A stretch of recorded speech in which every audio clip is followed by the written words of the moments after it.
Hey everybody, this is a real quick video in case you have a SoundPEATS Q30 HD or HD Plus wireless Bluetooth headset and you need to do a restore or a reset to the factory default settings on it. You're going to want to do this for one of two reasons. The first one is troubleshooting. You might have actually followed my link over here if you're having issues with it not pairing, or if it's paired to the wrong device, or if it's just not working or not connecting in any kind of a way. A factory reset can fix that.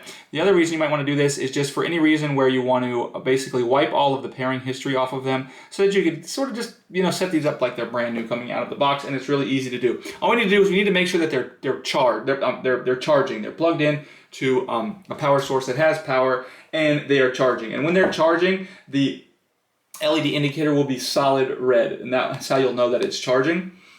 So with it in, charging, this light is solid red. Then we're just going to come in and we're going to press the multifunction button or the play button for 3 seconds while this light is red, and basically just keep holding it. And when this light flashes blue twice, that means that the device is now reset, and you can go ahead and then set these up like a brand new set of earbuds.